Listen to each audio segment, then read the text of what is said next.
મુખ્યમંત્રી ભૂપેન્દ્રભાઈ પટેલ ધંધુકામાં છે, વિવિધ પ્રકલ્પોનું લોકાર્પણ કરી રહ્યા છે, લાઈવ સંબોધન કરી રહ્યા છે। સીધા ત્યાં જઈએ।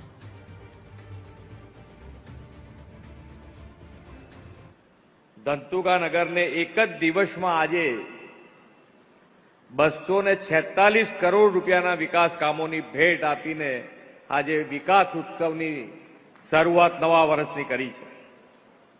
વિશ્વ નેતા અને દેશના યશસ્વી વડાપ્રધાન વિકાસ કેવો હોય, કેવા સ્કેલનો હોય અને કેવા વિઝન સાથેનો હોય તેનું ઉત્કૃષ્ટ ઉદાહરણ ગુજરાતના વિકાસ દ્વારા વિશ્વ સમક્ષ પૂરું પાડ્યું છે। વડાપ્રધાનશ્રીના દિશા દર્શનમાં ગુજરાતમાં વિકાસ કામોની અવિરત પ્રણાલી તો ચાલી જ રહી છે, સાથે સાથે સાંસ્કૃતિક વિરાસતોના જતન અને સંવર્ધન માટે પણ અનેક કામો થઈ રહ્યા છે। આજે ધંધુકાની ભૂમિ પર વિકાસ બી વિરાસત બીનો મંત્ર સાચા અર્થમાં સાકાર થયો છે। આજે શ્રી જોરાવરસિંહ જાદવના વિરાસત મ્યુઝિયમ અને ઝવેરચંદ મેઘાણી સ્મારકના ઉદ્ઘાટન સાથે અહીં આજે 246 કરોડ રૂપિયાના વિવિધ 184 વિકાસ કામોના લોકાર્પણ અને ખાતમુહૂર્ત થયા છે। 100 બેડની નવી પેટા જિલ્લા હોસ્પિટલના અપગ્રેડેશન ઉપરાંત રોડ રસ્તા, શિક્ષણ, શહેરી વિકાસના વિવિધ વિકાસ કામોથી ધંધુકા અને આસપાસના વિસ્તારના લોકોની આરોગ્ય સુખાકારી અને ઇઝ ઓફ લિવિંગમાં વધારો થવાનો છે।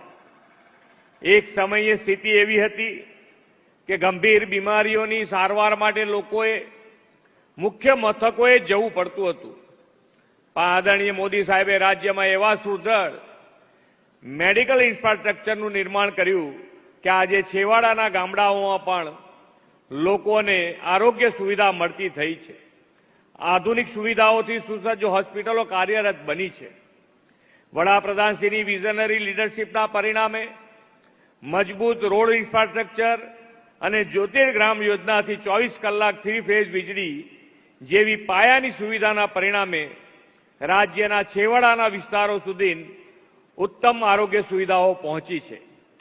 છેક ગામડાઓ સુધી પાકા રસ્તાની કનેક્ટિવિટી ઉપરાંત મોબાઈલ અને ડિજિટલ કનેક્ટિવિટી પણ મળતી થઈ છે। આ હાલ પ્રદેશ સહિત ગુજરાતે તો વડાપ્રધાનશ્રીના આગવા વિકાસ વિઝનની તીવ્ર અનુભૂતિ કરી છે। એક સમય હતો કે મધ્ય ગુજરાત, સૌરાષ્ટ્ર, કચ્છ સહિત ગુજરાતભરના અનેક વિસ્તારોમાં પાણીની અછત હતી।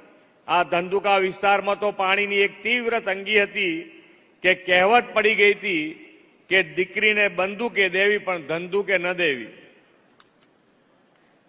આદરણીય શ્રી નરેન્દ્રભાઈ મોદીએ મુખ્યમંત્રી તરીકે સેવા દાયિત્વ સંભાળ્યું અને આગવા વિઝનથી ગુજરાતને પાણીદાર બનાવ્યું। તેમણે અનેક વિવિધ યોજનાઓ કરી, સુદૃઢ જળ વ્યવસ્થાપન, વીજ વ્યવસ્થાપન અને વિવિધ યોજનાઓ દ્વારા રાજ્યના પાયાના પ્રશ્નોનો નિકાલ કર્યો। આદરણીય વડાપ્રધાનશ્રીએ નર્મદાના વહી જતા પાણીનું આયોજન કર્યું અને સુજલામ સુફલામ તથા સૌની યોજના દ્વારા ઉત્તર ગુજરાત, સૌરાષ્ટ્ર અને કચ્છ એમ રાજ્યના છેક દરેકને છેવાડાના ગામ સુધી પાણી પહોંચાડ્યું છે।